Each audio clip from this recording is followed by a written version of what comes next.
Hello and welcome to this video. My name is David Thorne. This is the 10th video in my C programming playlist. In this video we're going to be talking about char arrays or strings or a collection of chars. We're going to get into that during this video. As you can see, I've moved over to Xcode because it gives us that little bit better debugging purposes, and it displays the everything at compile time. So as we're typing it, it's compiling it for us as well. So it's just giving us a little bit more information. And when we start doing this, we want to start looking into memory and seeing what we're doing. So anyway, let's just start off with a char name, all right? And we're just going to say D first of all, and we're just going to put it says name, but we're just going to start with the first letter of my name, and we're going to then do a breakpoint here, all right? And then we're going to do Control or Command R to run it, and we can see here that we get name is equal to char and capital D, all right? And it's nothing more than that right now, all right? Now, what we want to do next is we want to say we want to have a collection of letters, right? Because obviously my name is not D, it's David, right? But we can't do this in chars. We have to build the chars up letter for letter. And we can do this in the C programming language using some curly braces. And inside the curly braces, we say the first letter is D, followed by a comma, and then A. It's like a comma separated list, let's call it. And then I, and then D is the final one. Now what we have to do is change this now, is we have to change it. If you can see, Xcode was nice and helpful to us, and it even said here excess elements in scalar initialization. Well, it's because a char is only a char. It should only be one letter, but it's given us some top tips here. It's saying that the name is unused and so on. So it's super helpful for you.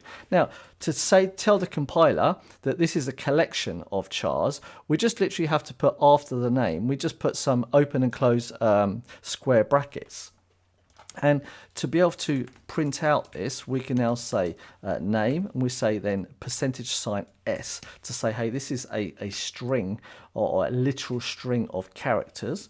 And then we're just going to say a name after it. And let's just have a look to see what we get, right?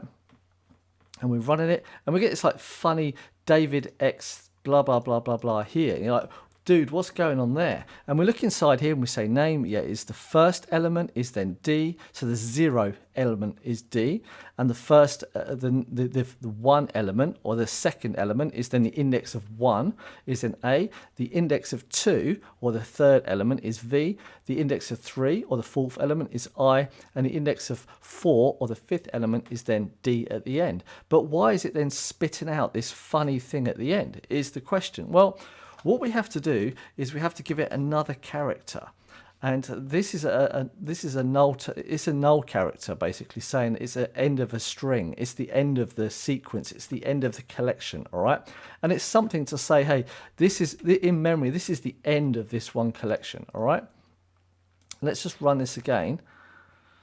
And now you can see that it prints out David. So what happens here is when the print, it gets to this first space in memory, all right, and it prints this one out, and it looks at the next space and it says, hey, are you a \0? And he goes, no. All right, then just print it out. It does the same. It goes to the next one. It says, are you a \0? And he goes, no. Print it out. And it keeps going. It goes, are you a \0? And he goes, yes, I am. All right, stop now. And that's where it understands that the length of this string, right, is 5 characters, and obviously the total length is then 6 characters because it's got this this special character at the end.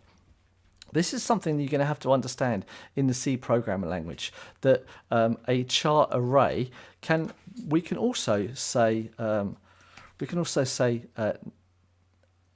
char name, right here. We'll just say name1, for example, is then David as well, right?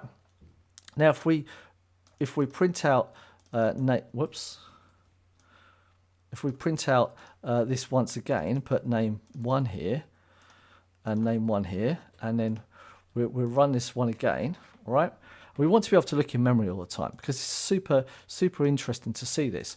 You can see now that name1 has the same variable identifier, and it also has then the square braces, and we can see here that it's David, and we can see here it's David as well, right? But when we look in the debugger here, this is looking directly into memory now, and you can see that we've got the \o here, \0, sorry, here. But in this one, we didn't add that, but the C compiler, it added us because we had these quotes on it. It said, I know this is what you want to do. This is implied that we are ending our string here. So it added this character on the end, right, to it. And this is then the 6th element, or the index of 5, inside of this one collection, or this char array. When I say collection, array, it's basically the same thing. It's a collection of items that all have the same data type of char. So now, in order to create an array in C, we use then the curly braces. Now, to access a char within inside of the array, we can now just say here, if we want then char, so character at index then 1, for example, and we change this from S to C now, and now we can say name, and we want the index of 1, all right? And that's the 2nd element in the array. Okay, let's rerun this again, and now we can see that it's outputted A. All right, because that is the second element, or the index of 1. If we now say index of 5, right here, and we run this once again. Let's wait for that to go. You now see that the char index is of you see char index 1 is not displaying anything because it knows not to display anything. All right, this doesn't have a visual way of looking at it. All right, so it doesn't have, C doesn't have a way, or the screen doesn't have a way of showing that one symbol. It doesn't have a visual thing, but C knows what it is.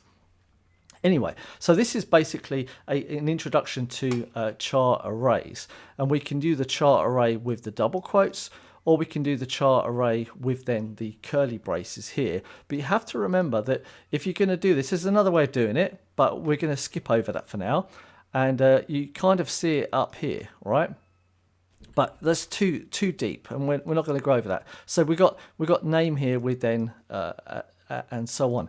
Now, the final thing that we could do is we could say surname, for example, right?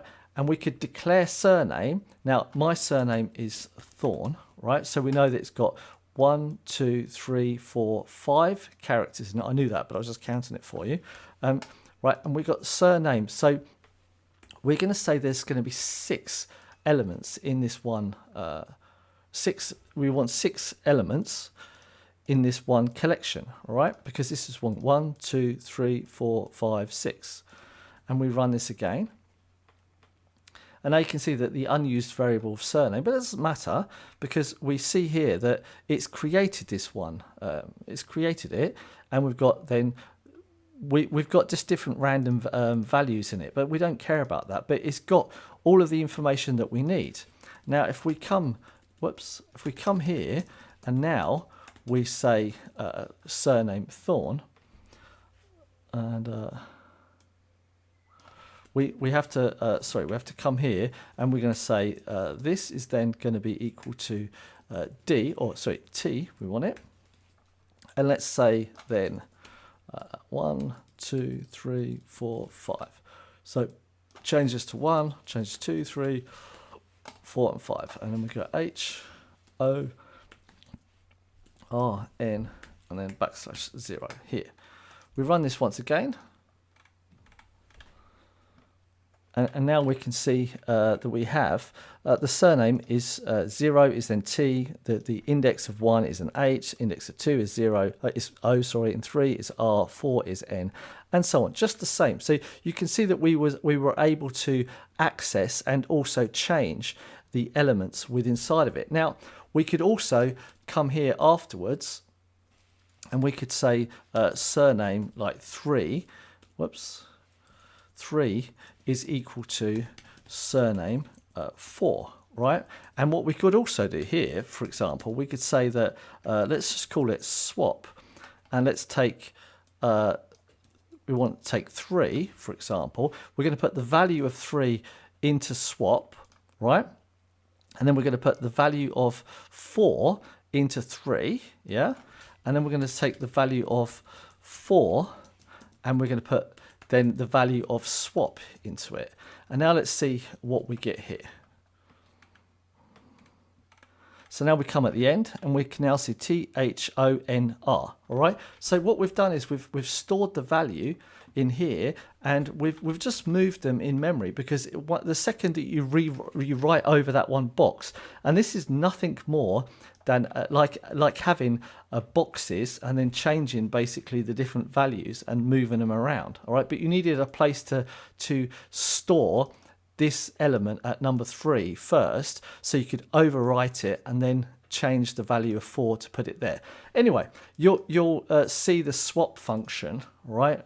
It's a manually made swap function time and time again as you learn the C programming language.